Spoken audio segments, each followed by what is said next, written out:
Hey guys, this is Kyle at ProjectionHub, and in today's video, I'm going to show you how to create financial projections using AI. So maybe you're considering starting a business, growing a business, buying a business, and you have thought, I need to put together financial projections to make sure these numbers are going to work, or perhaps you're applying for an application for a loan or an SBA loan or pitching to investors or something like that, and you've been told you're going to need to put together a financial model for that. So today's video, I'm going to do just that. I lead the custom business plan writing services here at ProjectionHub, and before that, my background is in SBA lending. I was a loan officer for 7 years, so spent a lot of time reviewing projections and kind of guiding people through that process, and hopefully it makes the video even more interesting. So I'm not a financial modeler by trade. I've worked alongside them for many years and I have reviewed lots of financial statements. But in this video, I'm going to be showing you how even I could create the financial projections, and hopefully that gives you some confidence that you could do it too. So if at any point you got questions, feel free to drop a comment down below. Reach out to us at support@projectionhub.com. I know financial projections can be an overwhelming and kind of daunting process for some business owners or some founders. So hopefully we can continue to make that easier for you. So without further ado, let's go ahead and jump in. All right, so here we go. Now, quick disclaimer in this video, this is meant to be kind of a working demonstration. So I don't have like this large, well thought out script to take you through, this grand plan. It's important to know, I'm recording this in December of 2025. The models available to most people are changing all the time. Their capabilities are changing all the time. So just keep that in mind. If you're watching this 6 months from now or a year from now, maybe the game has changed a little bit. Maybe there's some tools can do some different things. And so I'm going to show you ways you can use these tools, limitations of the tools, alternatives to the tools, and just try to give you more information to make it feel like you're not missing out on something. Just to reiterate, you might be starting a business, buying a business, expanding a business, and you need to create projections. And so we're going to hop into that. And I think especially if you're going to be using an AI tool to create projections, it's better suited for startups than expansions and acquisitions, mainly because in an expansion or an acquisition, you're going to be basing that projections off of historical actuals. You're not going to be basing them off of assumptions. So that means you should have financial data. You should have revenue data. You should have expense data for, a year, a couple of years, whatever that might be. And you want that to be the basis of your projections because that's real life. That actually happened. That's what a lender is going to care about.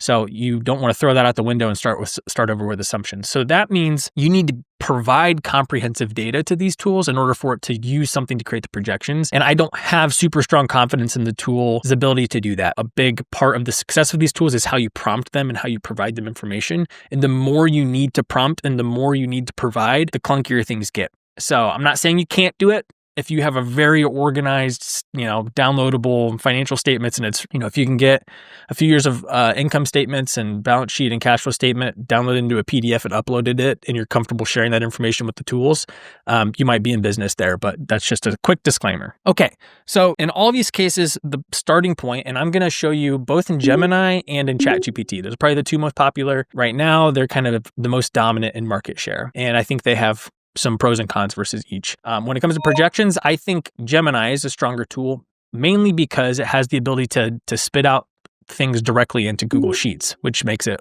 very effective in that way. But regardless, the first thing you want to start with is we want to get the assumptions nailed down. So again, I'm going to approach this as like a startup coffee shop is going to be my scenario here. And I'm going to say the words financial assumptions a lot. If that makes sense to you, great. If it doesn't, essentially it just means how I was talking about, when you create projections for an expansion or an acquisition, we're basing those off of real historical financial data, like the performance of the business.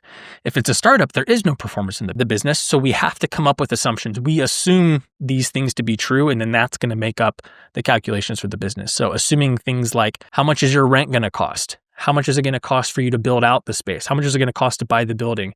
How much is it going to cost to get all the equipment you need? How many people do you think you can attract into the coffee shop every day? Those are assumptions, right? That can be a long list when you have to think about all those informations, all those details.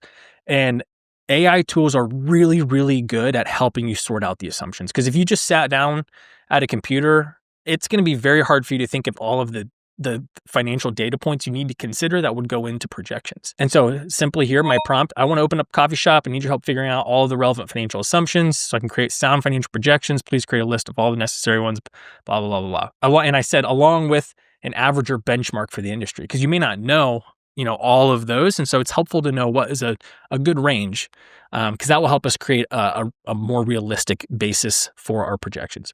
So these tools are awesome at doing that, right? Startup assumptions here gives me ranges of permits and working capital and equipment.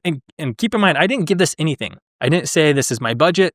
I didn't say, I don't want any larger than a $300,000 loan. Like, I didn't give it any limitations. So that's a thing you could do if you're going through this process. If there are some numbers, make sure that you start and you provide that. So if you say, using it as an example, if you need to apply for an SBA loan, you typically need to contribute at least 10% of the project cost personally in cash, right? So if you have $50,000 in cash, that means your maximum SBA loan amount is going to be $500,000, right? So just quick math there. So think about how much cash you have. That's a good starting assumption to provide. Say I have $50,000 in cash. I probably want no more than a $300,000 loan. Just give it some of those big numbers, and that's going to put some parameters around your assumptions. But I didn't do that in this case. I just kind of let it rip. So, but you can see it's giving me lots of things: average ticket size, daily number of transactions, how will those be mixed between beverages, food, and then like wholesale, or cost of goods sold, like a lot of really good information. But you might be like, okay, so what do I do with that? Naturally, I just took the next step to say, all right, now create a 5-year projected income statement in Google Sheets, right? Just make the projections based off of that. So in your scenario, hypothetically, I would probably spend some more time dialing in these assumptions. Like I said, give it some of those initial constraints that you have, whether that be how much cash you have, maximum loan size. Do you already own a building that has a certain amount of square footage? Like, make sure you give it those confines. And then you might want to go through this and tweak it, right? So now that you see the numbers, you might be thinking to yourself, okay, well, where I live, this is typically what it costs per square feet. So I can kind of confirm that, or, just do some research or fine tune some of them. And if it just looks good to you, then, that might be the basis you want to use. So I went ahead, and here you can see it give me some golden ratios for some of these bigger numbers. We won't get into that in today's video, but this is a good thing to do when benchmarking the projections to see if they're accurate. Like, is your net profit way too big? And a lender's gonna be like, that doesn't make any sense. So it's helpful to have those benchmarks. But let's just see what it did with the projected income statement. Wow, look, did a pretty nice job. It created a nice table. This is an income statement. It's 5 years. We've got our revenue, our cost of goods sold, our expenses, our gross profit, our net income. That's great, right? It even gives you this nice option, export it to Google Sheets. So we're going to hop over here and look at it. And I did a nice job doing that, right? So at first glance, it might look like, wow, this is super easy. I just give it one prompt and then my financial projections are done. So the pros are, yes, it's free. Gemini is free. It's fast. It's really easy to use. Those are all in theory on face value. Where the problems start to arise is projections aren't a one-time thing. And what I say by that is, I mean, your plan is going to change. When you talk to a lender, the amount of financing they give you is going to change. The cost of the loan might change. You start talking to the contractor, the cost of the build out might change. When you start talking to a supplier, maybe the beans are going to cost more than you thought. It is a very dynamic process as you're planning a startup. So the numbers will change. The scenario is going to change. And then that is what starts to cause a wrench in these things. You may not be an Excel expert, that's fine. But when I click in all of these cells, keep an eye up here. You see how it just says the number there? That means this is not set up with any sort of formula functions, and it's not connected to the assumptions. I can't go into a spot, like if a lender just asked me for a set of projections, and I said, boom, great, here you go. And I sent this over to them and they might be like, okay, awesome, thanks. But then when they start to ask questions and then the numbers start to change, it becomes very difficult to edit that thing. There's no spot for me just to say like, okay, well, I actually think my rent is going to cost this amount each month versus that. Let me just change that. And then hopefully all of my projections will just update and I don't have to check to see if that messed up any other calculations. That is a very hard thing to do with these tools, right? I could come back to Gemini every single time and say, hey, this number changed. These numbers changed. I need to do that. And you're just going to keep getting additional iterations of that. And when you're using these tools, the more they have to iterate, the more shaky things get. They are really good in the first few prompts, and then consistency starts to become an issue. They get to a token maximization, they'll start moving a little bit slower, they'll start hallucinating, they'll start missing some things, and that's where it starts to get a little dangerous. And financial projections are not one of the things that we want to have a lack of trust that the output is consistent and comprehensive. So, can it create your projections? Absolutely, it can. It can especially really help you dial in the assumptions, and I would recommend it 10 out of 10 times to do that. And if it's a very simple business, if you've spent a lot of time dialing in your assumptions and you say, hey, I think that, and to be fair, like I tested this, these calculations are all accurate. It added everything correctly. It did the ratios correctly. It's just more of like, it lacks that ability to make small tweaks and for things to just change on the fly. But if your assumptions are dialed in and you just want to spit out the projections and you're okay redoing that each time because you have a set of assumptions, you can totally do that. I'm not telling you can't. It is possible. You can copy and paste them in a Google Sheet. You can make it work. It's just a little clunky. So keep that in mind. Now, just to give you an example of this, I tried the exact same prompts in ChatGPT. This is 5.1, so their newest model. And it does a great job on the assumptions component. That seems to be the case across all of these tools. And just to get down here to show you what happened, it says, if you'd like, I can turn these into a fillable sheet and build a 3-year P&L and cash flow structure and drop it into Google Sheets and Excel. Like, that sounds awesome. That's exactly what I want. Thought for a long time, thought for a minute and 30 seconds to figure out what it wanted to do. And then it tried to write the actual code to create these sheets. And it did, and it did, and it did, and it wrote forever, I don't want to say forever, that's dramatic. Wrote for a few minutes. So now we're 5 minutes into waiting for a response.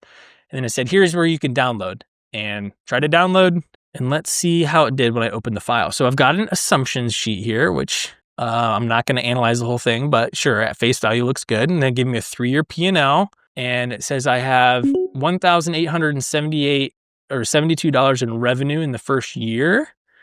But our income tax is $74,545,387. So that doesn't feel super accurate.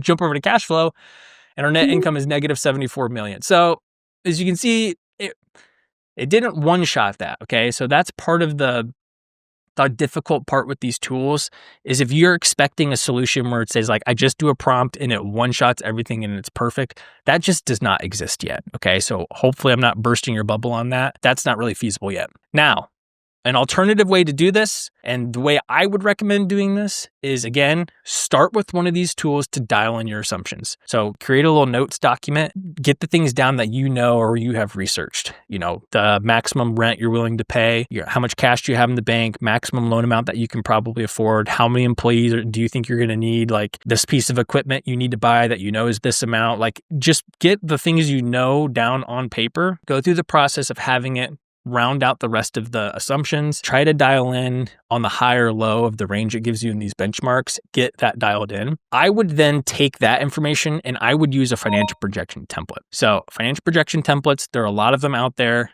We have a bunch on our website.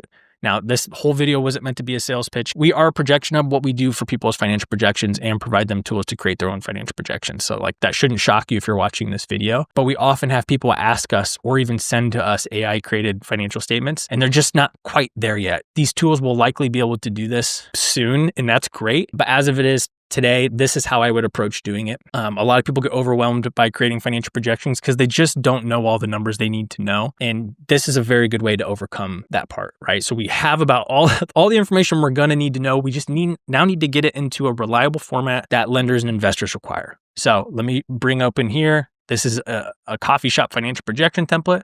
So you can see we have all these little blue boxes here, like what's your personal investment going to be? What are the assets that you need to purchase, or the building improvements? So if your budget is $60,000 to do leasehold improvements, we can put that in here. Loan amount, we can put that in here. Now we're calculating our revenue. I know my big face is kind of in the way, but this top section is customer acquisition. You can estimate how you're going to do advertising. How many customers do you think you can attract? Here's our menu.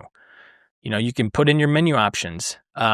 Here's, you can see based on those entries above, here's the average amount of units being ordered per customer, the average spend per customer, your direct labor. So these are all things that the AI tool just helped us figure out. So we should be able to take them, plug them into the template, copy, paste, type them in, let the template do the work. Again, the beauty of the templates, obviously we have projection templates. we're not the only person that has financial projection templates out there. There are tons out there. Find one that looks good to you. We are glad to help recommend which one might be better for you if you're not sure which template could be working for your business. But you're going to plug in your project or your assumptions into these. Here's your expenses, your monthly advertising or your rent, different things you'll have included in here. You're going to have any salaries or staff employees. And then it's going to automatically generate what the lenders care about, what the investors care about, the financial statements, the 5-year P&L, cash flow statement, balance sheet, broken down by month. These are what they want. And what's great about tools like this is once you get the assumptions in there and you say, oh, hey, my rent is actually going to be higher than I thought. Instead of $4,500, it's going to be $6,500, right? All I had to do was just change my rent there. And now that's going to be changed on every single one of these financial statements. Just automatically tweaked, right? We don't have to regenerate that. We don't have to wait. We don't have to know if a different thing got left out this time versus last time. So that's how I would recommend approaching creating financial projections using AI. Can you make it work? Absolutely. Hopefully this video demonstrated for you that it is possible. If you have some patience to really dial in the assumptions ahead of time, and to keep providing that set of assumptions and regenerating the financial statements as you have changes, as you learn more information, copy and paste those into a Google Sheet. You can totally do it, and I don't want you to feel like you can't. I just don't want you to feel like that is going to be by far the easiest and fastest way, or most reliable way. I think it's going to be really good on the front end. I think you could save yourself a lot of time and pain by taking that, plugging them into a projection template, and then that's going to be your fastest combination there. So this video is going kind of long, so I'm going to wrap it up there, but I put a link down below to all of our financial projection templates. We've got over 100, a library of them on our website. We offer services to help people with financial projections or writing a business plan or helping them navigate the SBA process. But this is just a topic that we're getting questions about a lot. And we want people to feel informed about how they can best use these tools to accomplish these things on their own versus trying to act like they don't exist, because that's not what we're trying to do. So as of today in late December of 2025, this is, I think, the best approach and the limitation of these tools. And we hope to see you on the next video. Give it a thumbs up if you appreciated this, and we'll see you on the next one. Thanks.